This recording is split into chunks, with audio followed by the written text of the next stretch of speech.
سامعین ناظرین، infection control society آپ کی صحت کے لیے، آپ کی آگاہی کے لیے مضامین آپ کی سماعت کے لیے پیش کرتی ہے۔ کچھ مضامین ریسرچ اور نئی تحقیق کے بارے میں بھی آپ کی سماعت کے لیے پیش کیے جاتے ہیں، تو آپ کو یہ اندازہ ہو سکے کہ دنیا طب کے اندر نئی نئی ایجادات سے اور نئی نئی ریسرچ سے کیا فائدے ہو رہے ہیں اور آئندہ کیا فائدے ہو سکتے ہیں۔ اسٹیم سیلز کے بارے میں ہم مختلف مضامین میں آپ کی توجہ دلا چکے ہیں، لیکن مزید تحقیق کے بعد اسٹیم سیل کی نئی جو امیدیں پیدا ہوئی ہیں کہ اسٹیم سیل سے کیا کیا بیماریوں کے علاج ہو سکیں گے، اس کے بارے میں ہم آپ کو بتانا چاہیں گے۔ اس کے لیے ہم نے منتخب کیا ہے ڈاکٹر شوکت سعدی کے ایک مضمون سے،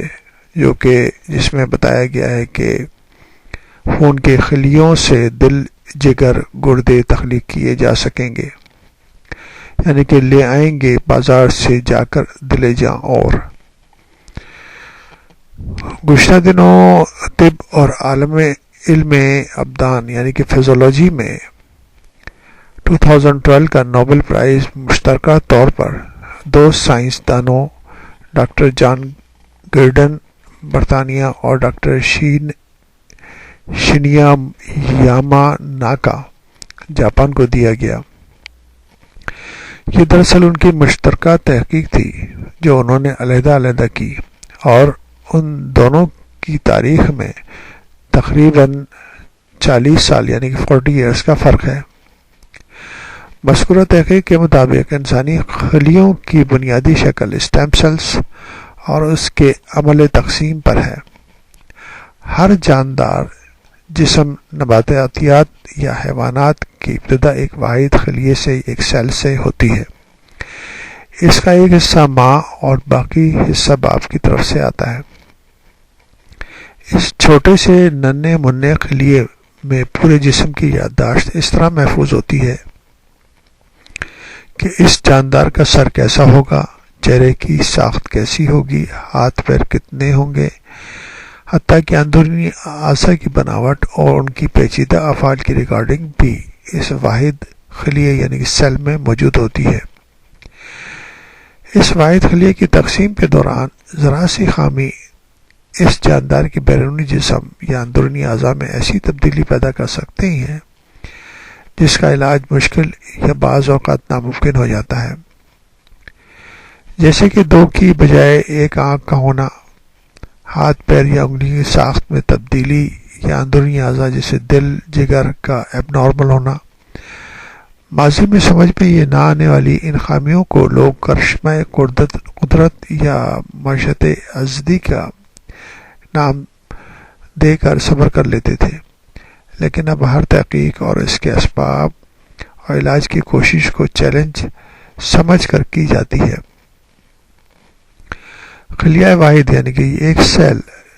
سے پورے حیوانی جسم کی تکمیل کے عمل علم کو علم جنین یعنی کہ ایمبریولوجی کہا جاتا ہے۔ یہ مشاہدہ بھی زمانہ قدیم سے کر لیا گیا تھا کہ اگر خواتین کو دوران حمل کسی حادثے کا سامنا ہو یا کوئی جسمانی مرض لاحق ہو جائے تو بچے کی تعمیر اور تشکیل میں پیچیدگی پیدا ہو سکتی ہے، حتیٰ کہ خواتین کو اس دوران غیر ضروری ادویہ کے استعمال سے بھی منع کیا جاتا ہے۔ اس حوالے سے مختلف توہمات بھی مشہور ہیں کہ حاملہ عورت چاند گرہن کے وقت کمرے سے باہر نکل آئی تھی، اس لیے بچہ ایب نارمل ہوا، یا کسی کی نظر بد دعا یا دشمنوں کے تعویذ کی وجہ سے ایسا ہوا۔ جس طرح کسی بھی کثیر المنزلہ عمارت کی بنیاد میں کوئی خرابی ہو تو مذکورہ عمارت ہمیشہ کے لیے بنیادی خامی کا شکار رہے گی۔ اسی طرح واحد خلیے سے تیزی سے تقسیم ہونے والی تبدیلی عام طور پر بڑی خامی کی شکل میں نمودار ہوتی ہے۔ آج کل تقریباً ہر ناخواندہ شخص واقف ہے کہ جسم کی بناوٹ اور افعال کی یادداشت اور ریکارڈنگ خلیے کے مرکز یعنی کہ نیوکلس بلکہ مرکزے کے اندر موجود کروموسوم میں محفوظ ہوتی ہے۔ ڈاکٹر گرڈن 1960 کی دہائی میں تجربے کرتے ہوئے ایک میڈک کے بارآور بیضے کے خلیے کو نکال کر اسی میڈک کی جلد کا ایک خلیہ داخل کیا۔ ہونا تو یہ چاہیے تھا کہ یہ خلیہ مزید تقسیم ہونے سے قاصر رہ کر مر جاتا، لیکن حیرت انگیز طور پر یہ بڑھتا رہا اور ایک دن مکمل میڈک کا جسم اختیار کر گیا۔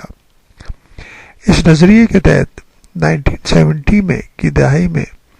بھیڑوں پر تجربہ کیا گیا اور ایک سے زیادہ دودھ دینے والی بھیڑوں کی پیدائش عمل میں آئی، جس کا نام بالی ووڈ کی مشہور ایکٹریس ڈالی کے نام پر رکھا گیا۔ اس نظریے پر کئی ناول لکھے گئے اور بالی ووڈ کی فلمیں بھی بنائی گئیں۔ اس طرح یہ نظریہ جو ہے وہ سامنے آیا کہ کسی بھی سیل کو اگر کہیں پر ایسے انوائرمنٹ مل جائے تو وہ اسٹیم سیل میں تبدیل ہو سکتے ہیں۔